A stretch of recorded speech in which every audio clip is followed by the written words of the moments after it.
Ya, idza apabila ja'akum telah datang kepada kalian man tardawna dinah, orang yang kamu ridhoi agamanya, tidak ada cacat di agamanya, ahlus sunnah, ya, masya Allah penuntut ilmu, ya, wa khuluquhu, akhlaknya juga baik, fazawwijuhu, maka terima, nikahkan. Jadi sama sekali tidak benar bahwa harus nunggu kakaknya terlebih dahulu. Enggak benar. Atau minta sungkeman terlebih dahulu supaya bisa melangkai kakaknya, tidak benar. Semua itu adalah jatah rezeki masing-masing, begitu ya. Nah, lantas selanjutnya umur yang pas itu apakah ada batasan, Ustadz? Artinya ya pantasnya umur sekian. Umur 50 tahun. Siapa yang mau 50 tahun? Gini ya, Al-Imam Ibnu Rushd itu membawakan sebuah konsep. Secara asal wanita itu tidak boleh dinikahkan kecuali dengan keridhaan. Berdasarkan sabda Rasulullah, la tunkahul bikru illa biizniha walal ayyimu illa illa bistimariha. Gadis tidak boleh dinikahkan kecuali dengan izinnya. Janda nggak boleh dinikahkan kecuali dengan musyawarahnya. Para ulama ditanya di situ, kaifa iznuha? Nabi ditanya, bagaimana izinnya wanita? Antaskuta, izinnya wanita yang gadis itu dengan diam, tangannya memintal jari-jari sambil tersenyum sendiri, itu izinnya. Tapi nyuwun sewu, itu wanita zaman dulu. Wanita zaman sekarang enggak kadang. Aku pengen itu, atau sudah berpacaran atau sudah dengan WA-nan, maka orang tua harus dong mengecek berhubungan dengan siapa saja anakku ini. Nah, dan apabila ia sudah berhubungan dengan lawan jenis, dengan si gepengnya, maka bukan hanya sekedar dianjurkan untuk bertindak seperti tindakan rajulun soleh min Madyan dengan memanggil Nabi Musa, tidak, bahkan lebih dari itu. Iya. Maka kita ulang lagi, tanggung jawab orang tua sekarang itu bukan hanya sekedar menunggu informasi dari anak, tapi dia pun harus cross check, mengetahui, kontrol HP-nya dan seterusnya. Zaman now ya. Dan untuk masalah batasan umur, itu tidak ada batasan umur maksimal menikah itu. Dan minimalnya? Minimalnya ya of course tidak ada. Karena Rasulullah SAW menikahi Sayyidah Aisyah ya, itu ketika beliau di umur 6 atau 7 tahun. Dan kumpul ketika umur 9 tahun. Harus dipahami. Ya. Jadi namanya akad nikah itu tidak harus orang yang sudah siap untuk dikumpuli. Boleh yang masih kecil dinikahkan. Dan di sini sedikit saya ingin sampaikan. Kan tadi saya sampaikan konsep sabda Rasulullah SAW, namanya gadis tidak boleh dinikahkan kecuali dengan izinnya. Lah, Sayyidah Aisyah kan belum bisa dimintai izin. Masih 7 atau 6 tahun. Maka kita ulang lagi, seorang wali, orang tua, itu orang tua loh ya, bukan wali yang lain. Orang tua lebih paham tentang apa yang paling maslahat untuk anaknya. Demi Allah, tidak mungkin Abu Bakar akan menolak pinangan Rasulullah SAW. Ya, tidak mungkin Abu Bakar akan menolak pinangan Rasulullah SAW. Sedikit saya ingin bacakan tentang bagaimana Rasulullah SAW meminang Sayyidah Aisyah. Dalam hadis diriwayatkan oleh Al-Imam Al-Bukhari radhiyallahu ta'ala an, dari jalan Urwah bin Zubair, anna Nabi SAW bahwa Nabi khotaba Aisyah, beliau melamar Aisyah ila Abi Bakrin, kepada Abu Bakar. Secara asal laki-laki melamar kepada orang tua wanita, ya, demikian. Faqala lahu Abu Bakrin, Abu Bakar berkata kepada Rasulullah, innama ana akhuk, wahai Rasulullah, saya kan saudara Anda. Sementara dalam ayat surat An-Nisa, termasuk wanita yang haram dinikahi adalah wabanatu Khurrimat alaikum ummahatukum wa banatukum wa ammatukum wa khawalatukum wa banatul akhi wa banatul ukhi. Banatul akh. Ya, satu jalur. Banatul akh kan nggak boleh dinikahi. Dan itu yang dipahami oleh Abu Bakar. Makanya beliau mengatakan kepada Rasulullah, wahai Rasulullah, saya ini kan saudaramu. Bagaimana engkau melamar anakku? Ya, begitu dalamnya persaudaraan Abu Bakar dengan Rasulullah dan disadari oleh Abu Bakar dan dirasakan oleh Abu Bakar. Faqala, maka Nabi bersabda, akhi fi dinillah, betul, sambanku saudaraku dalam agama Allah. Nah, wa kitabi dalam Al-Quran, wahia tapi Aisyah, li bagiku halalun adalah halal. Jadi boleh orang tua menikahkan anaknya yang masih kecil, ya bahkan belum balik, ketika tahu betul dan yakin betul dalam menikahkan dengannya itu maslahat. Oh iya, ada poin pentingnya. Ini poin pentingnya. Yakin betul bahwa dalam menikahkan itu ada maslahat. Tapi para ulama katakan, walaupun dinikahkan sebelum balik, tidak boleh diserahkan kecuali apabila sudah siap untuk dijimai. Begitu ya? Paham? Kapan dia sudah siap dijimai? Ketika sudah umur minimal 9 tahun. Karena 9 tahun itu wanita sudah mengalami siklus menstruasi. Dan disitulah sudah saatnya dia untuk dibuai. Ya, sel telurnya begitu dan seterusnya.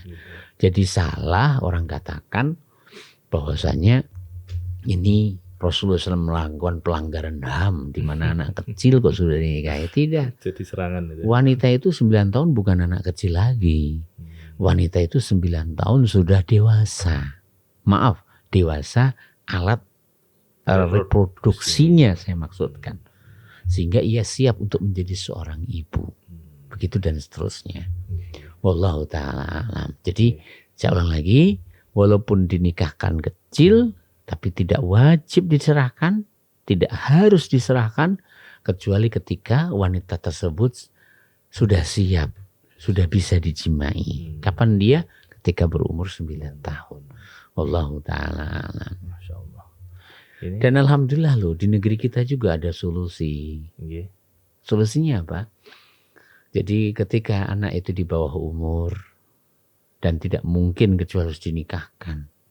Karena kalau tidak misalkan mungkin bisa terjadi perzinaan, maka pengadilan agama itu sudah memberi solusi dengan masuk ke pengadilan agama dengan mengadukan pengajuan pernikahan. Oh ada Ustaz? Loh, Saya negeri kita itu Masya Allah tuh, Indonesia. Ya.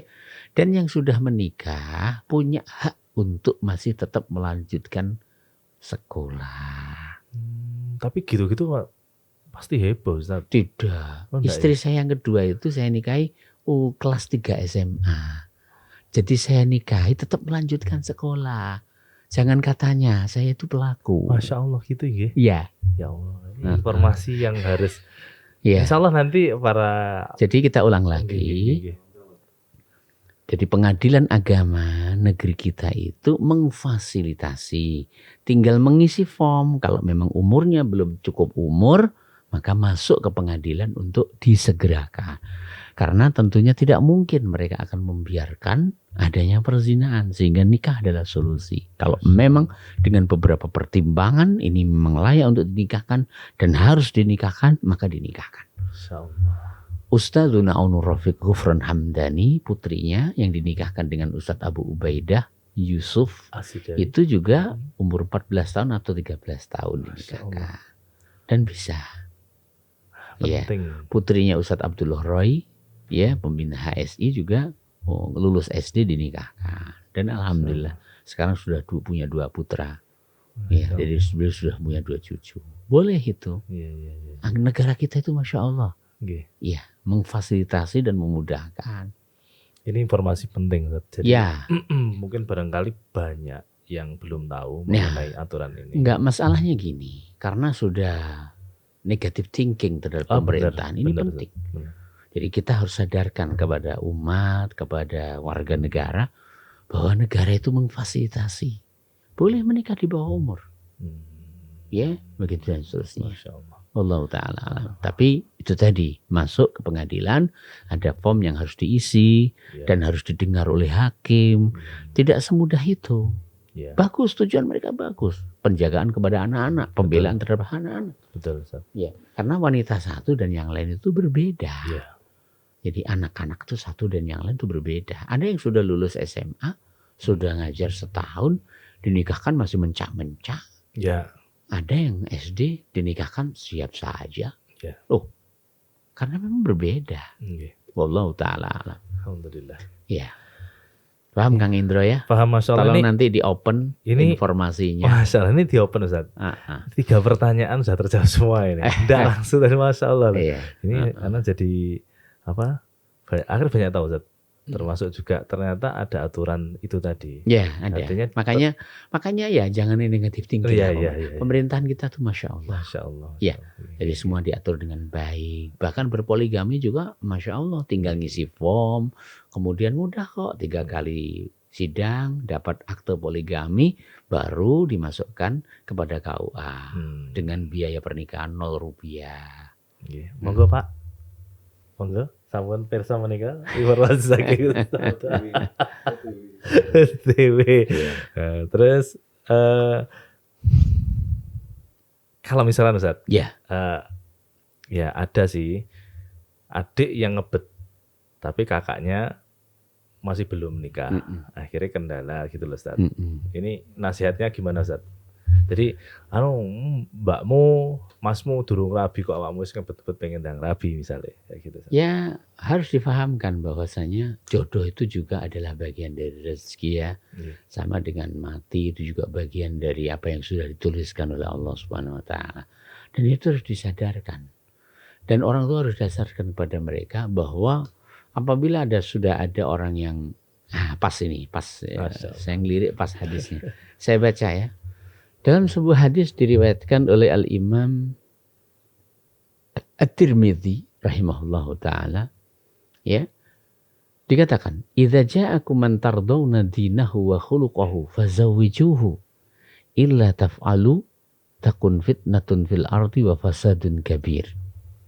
Ya, idza apabila ja'akum telah datang kepada kalian man tardawna dinah, orang yang kamu ridhoi agamanya. Tidak ada cacat di agamanya, ahlus sunnah, ya, Masya Allah penuntut ilmu, ya, wa khuluquhu, akhlaknya juga baik, fazawwijuhu, maka terima, nikahkan. Illa taf'alu, apabila kalian tidak menikahkan, takun fitnatun, akan berefek fitnah, wa fasadun kabir, dan kerusakan yang besar. Jadi sama sekali tidak benar bahwa harus nunggu kakaknya terlebih dahulu. Enggak benar. Atau minta sungkeman terlebih dahulu supaya bisa melangkai kakaknya. Tidak benar. Kenapa? Karena semua itu adalah jatah rezeki masing-masing, begitu ya. Wallahu ta'ala. Insyaallah. Ya. Alhamdulillah. Demikian. Dan ingat ketika sudah ada orang yang saleh, bagus agamanya, bagus akhlaknya, enggak ada alasan untuk tidak menikahkan. Barakallah. Barakallah. Alhamdulillah banyak sekali faedahnya malam ini. Dan banyak yang pertanyaan-pertanyaan yang akhirnya terjawab, termasuk juga mewakili bagaimana tadi di awal Ustaz menyampaikan kriteria penting 2 poin. Seorang harus ditentukan menjadi menantu untuk bapak-bapak kita seperti kita.